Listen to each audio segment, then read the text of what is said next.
What can the utilitarian do at this point?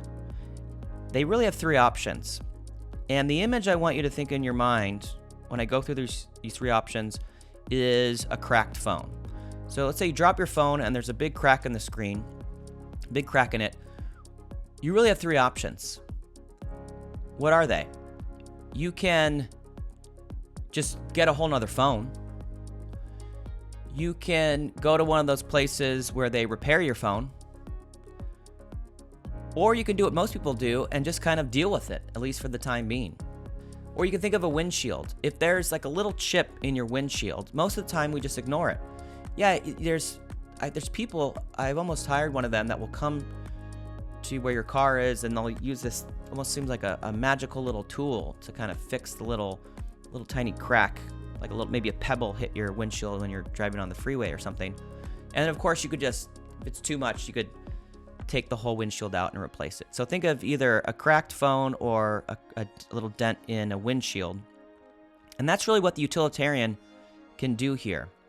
So if we don't want to throw the baby out with the bathwater, if we think there's a kernel of truth to this theory, if we think we can salvage it, then we should try to repair the theory. That would be like repairing the windshield or the phone. If we think that the objections leveled against this view are overwhelming to the point of no return, then maybe we should just abandon the theory and try something else. Let's try Kant's ethics. Let's try Aristotle's virtue ethics, social contract theory, egoism. And then the third option is just to kind of minimize and downplay. Oh, these challenges, the critic is blowing them out of proportion. They're being hyperbolic. They're exaggerating how detrimental these are.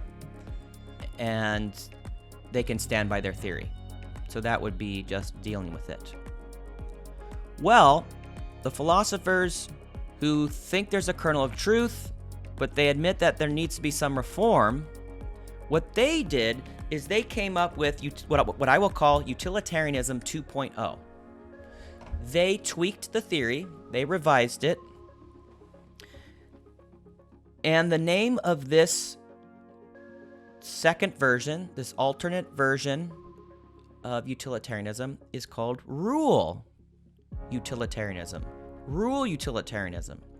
And to differentiate that from the utilitarianism that we have been talking about up until this point, we will call that former version Act Utilitarianism. So I'll pretty much do that from here on out. What's rule utilitarianism? Well, it's pretty simple. Instead of just one rule, which is do whatever maximizes utility for all affected sentient beings taken as a group, you are going to follow a set of rules. So instead of one rule, we have multiple rules. And those rules collectively will maximize utility. How do we decide what set of rules will do that? Well, that's a bit of an epistemological question. It's not exactly clear how we might come to know that, in other words. To help you understand what the set of rules would be, imagine the following. Let's say as an assignment, I hand all of you out there a blank sheet of paper, and on it I say, I want you to come up with a set of moral rules that you think would be the best group of rules, that you think would make the world the best place. And we get, and you work on it for a while, and then you hand it in, and then I'm looking over the results, and I notice I didn't put a limit on how many rules there have to be. Maybe some of you only have 2 rules. Maybe some of you have 5. Maybe 10, right? The 10 rules, the 10 commandments. Maybe some of you have 20. Maybe some of you have 1,000. And maybe there would be a lot of convergence and agreement and overlap in your rules. So maybe someone's set of rules says don't steal. And it's like, oh, hey, look, my rules say don't steal. Someone else's set says don't lie. Oh, look, me too. Don't kill. I got that too. Now, we would pit all of these sets of rules against each other. It would be like a March Madness or, some kind of morality off. The rules would compete against each other. Which one wins? Well, the one that, if implemented, would generate the most utility for all sentient beings. Now again, which one would do that? It's not exactly clear, and we don't have time to go into that, but we wouldn't be surprised if the set of rules of rule utilitarianism had rules like the ones I mentioned, like don't lie, don't steal, don't kill, give the charity when you can, protect children, things like that. Now this might start to sound like Kantianism to you. This sounds like a rule-based ethics, and there is some overlap.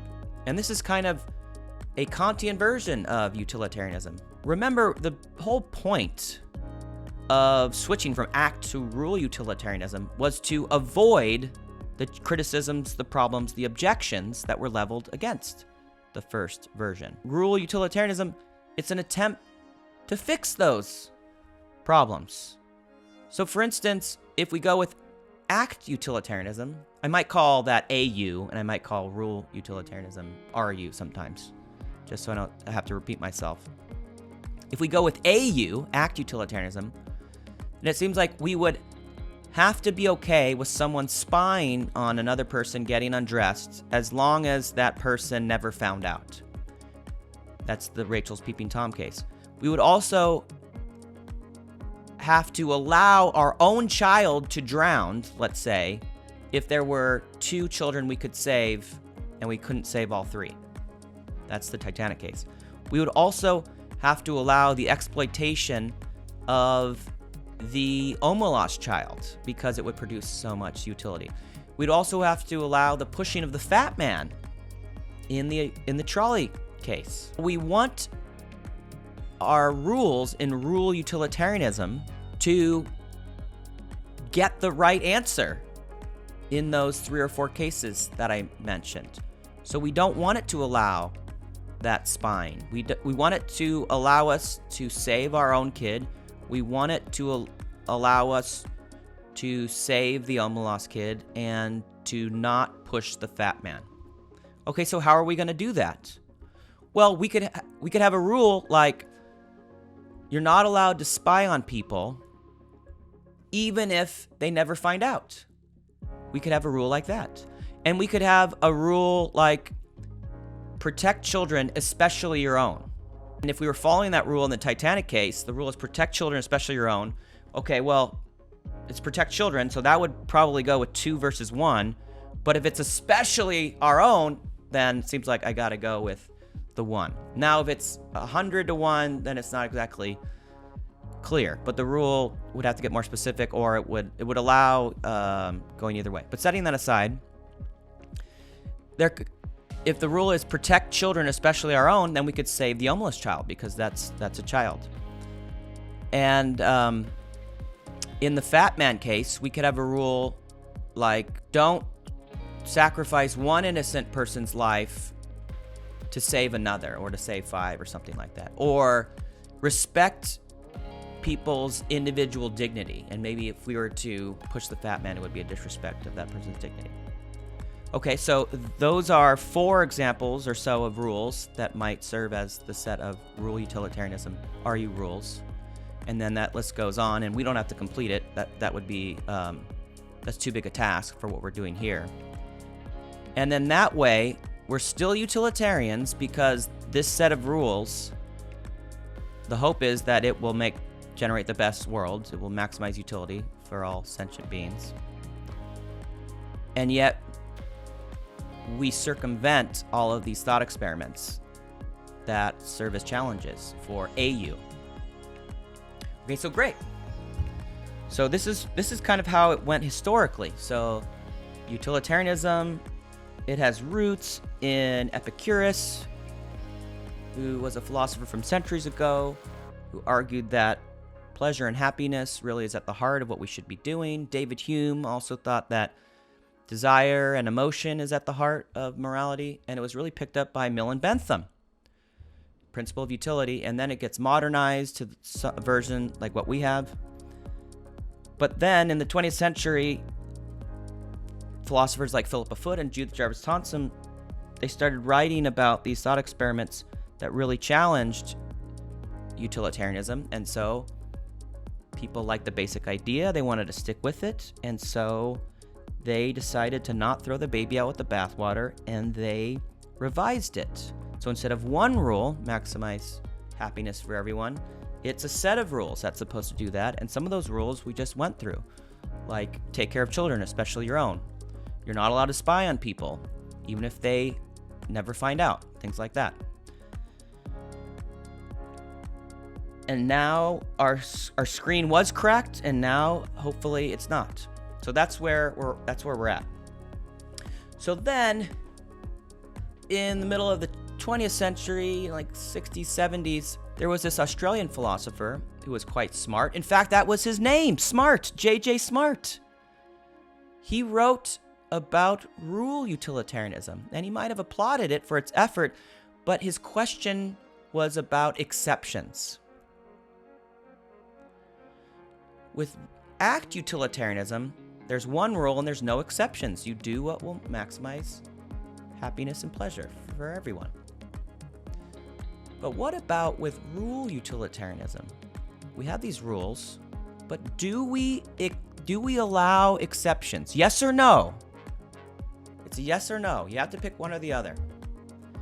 Now, if we don't allow for exceptions, then Rule Utilitarianism will face the same challenge that Kant's ethics faces. Remember the Inquiring murderer case. The axe murderer knocks on your door. Blood is dripping down from the axe. Knock, knock, knock. Where's your neighbor? Why? I want to kill them. Well, what did they do? Oh, they didn't do anything. Or they gave me a dirty look. I'm going to axe murder them. And suppose the only way to save our neighbor's life is to lie. You might say, well, okay, lying in general is bad, but in that case, we need to allow an exception to the rule. You got it. Otherwise, if we are to follow the rules blindly, then our innocent neighbor gets axe murdered. And that doesn't seem right. And for any rule that you come up with that you think is a great exceptionless rule, if you think about it long enough, you probably can come up with an exception to it. For every rule, there's an exception, it seems like. Okay, so that answers J.J. Smart's question. Do we allow exceptions to the rules in Rule Utilitarianism? Yes or no? The answer seems like it has to be yes. Or we fall down that rabbit hole.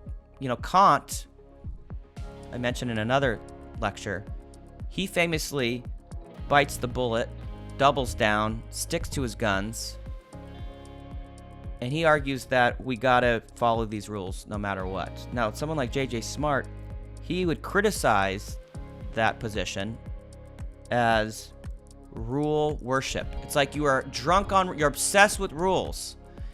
And it would lead to, it's like killing is wrong. That's a pretty good moral rule. But don't we want to allow exceptions? What about if the only way to save my own life is to kill? Killing in self-defense. That seems like an exception to the rule. Or what if the only way to protect your children, let's say, is to kill? Let's say the axe murderer is after your children, and the only way to save them from being murdered by the axe murderer, is to kill the axe murderer. It's breaking the rule, but it seems like it should be okay. So we don't want to find ourselves guilty of rule worship, so we have to allow for exceptions. Okay, so you might be with me. You might say, okay, I get here's the basic idea. We started with utilitarianism. One rule, maximize happiness. That ran into all these problems. Okay, that's a crack on our screen, crack on our windshield. Okay, we need to repair it. Let's repair it. What's the repair? Rule utilitarianism. Okay, great. We have a set of rules. Then J.J. Smart says, wait a second, are they exceptionless? And it seems like the answer has to be yes. Okay, the follow-up question is, when do we allow for exceptions? Seriously, when do we allow for exceptions? And the answer to that question cannot be arbitrary. It can't be willy-nilly. It can't be you can break a rule when you feel like it. I mean, clearly that seems like that would be problematic. Also, when do we allow for exceptions? When is it okay to break these rules? When is there an exception to a rule? The answer also cannot be when breaking that rule leads to more utility than following that rule. Because that's how utilitarians first answered Smart. Smart said, do we allow for exceptions? Many utilitarians said, we got to. And then Smart says, when? And then utilitarians said, when breaking the rule leads to more utility than following the rule. And the reason for that reasoning is because that's what utilitarianism is all about, maximizing happiness. But Smart noticed that that is not going to work, because if we follow that thinking, then in those 3 or 4 examples I gave, we would be allowed to break the rule. Case in point, can the peeping Tom spy on the person getting undressed? Well, the rule says you're not allowed to spy, even if the person will never find out. So then the peeping Tom is like, shoot, I was about to get my jollies off. And then the Tom says, wait a second. Sometimes there's an exception to these rules. That's what J.J. Smart said. Sometimes there's an exception. Maybe I can get an exception. Well, I want to apply for an exception. What are the grounds? If the grounds are, it says, if breaking the rule leads to more utility than following it. Well, if the Tom broke the rule and spied on the person getting undressed, would that lead to more utility than following the rule? It would. And I know that you might be like, oh, it's hard for me to wrap my head around that. Well, if we break the rule, what happens? The peeping Tom spies, and that makes the peeper happier. They get their jollies off, and it has no impact on the rest of the world. And if the spy follows the rule, then they're just, sitting in a tree, not getting any pleasure. So breaking the rule would make them happier. It would lead to more utility than otherwise, and so the exception should be allowed. But then we're back to square one, because that was the original problem with Act Utilitarianism, was that it would allow for someone to spy on someone if they knew they're not getting caught. So Smart would say, if we don't allow for exceptions, then we're between a rock and a hard place, because then we would be stuck with rule worship, and we wouldn't be able to lie to an axe murderer to save an innocent person. We wouldn't be able to kill an axe murderer even to save our own kids. And if we allow for exceptions, then we need a better grounds for that exception. It can't just be when more happiness is generated than otherwise would be generated, because that will make rule utilitarianism collapse back into the original form, and then we would be back to square one and have to face all of those problems that it faced. So we'll go through one more example of this. In the Titanic case, Act Utilitarianism, original utilitarian says you gotta save, say 5 kids. Let's stick with 2. There's 2 kids over there, there's 1 kid here. You gotta save the 2 kids. You can't be biased toward your loved ones. That doesn't sit well with most people. So then we go with the revised theory. We go with are you. Maybe are you will allow me to save my own kid. At first blush, it seems like yes, because the rule in rule utilitarianism is take care of kids, especially your own. So then we follow that rule, and that sits well with our intuitions. But wait a second. Sometimes you're allowed to break these rules of are you, aren't you? If the criterion is you break the rule when it leads to more utility than following the rule, then the person in the Titanic case would have to break the rule. Because if you break the rule, you would save the 2 kids, let your own kid drown, but when you zoom out, that would generate more utility. because you have 2 kids alive instead of 1. And then we're back to square one. Then we're back to a theory that says that we have to watch our own kid drown. We'll go through one more. The Omelas case. Original utilitarianism said it's okay to exploit the Omelas child because of the utopia that you get. That represented a crack in the screen or the windshield. So then we move to RU. RU has a rule that says take care of children, especially your own. Okay, so then we can save the Omelas child because we need to take care of children. But if exceptions are allowed in RU, which it seems like they must be because otherwise we'd be guilty of rule worship, then it turns out that we shouldn't follow that rule in the Omelas case. Maybe we follow it in generally, but in the Omelas case, we shouldn't follow it because breaking it would lead to more utility. Breaking the rule of protecting children would mean we got to leave the Omelas child locked up, but there's so much happiness generated by that exploitation that it would justify breaking the rule. But then we're back to square one. We're back to the original Omelas challenge. Most people don't think most people would say a correct moral theory would not allow for the child to be treated in that way, even if it meant so much happiness for everyone else. Okay, I wrote all this out, and let me just read it to sum up this rule versus act utilitarianism business. Rule utilitarianism, it was an attempt to fix the problems that act utilitarianism faced. For instance, act utilitarianism seems to allow spying on someone getting undressed, they don't find out, the drowning of one's own child to save multiple other unrelated children, and the exploitation of the Omelas child. None of this bodes well for AU, and it seems to indicate that it's defective. Rule utilitarianism is an attempt to remedy this.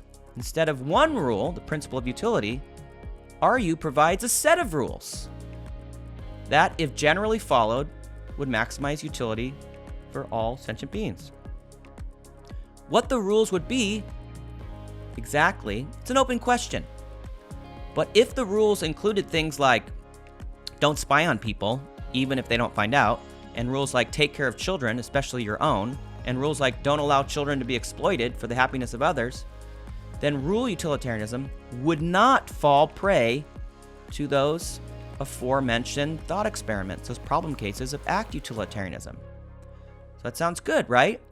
Well, that flew for some time, but then some philosophers, including this Australian one, the smart one, J.J. Smart, he wondered if exceptions are ever allowed for a rule utilitarian. If they are not allowed, then we'd be guilty of what Smart calls rule worship. We'd be forced to follow rules even when it seems ridiculous, like in the Inquiring axe murderer case. If rules are breakable, then we need a criteria for when they can be broken. And the criteria can't be arbitrary, it can't be willy-nilly, it can't be when it suits you. And it also cannot be, we can't say we'll have exceptions for rules when more utility is generated than following rules.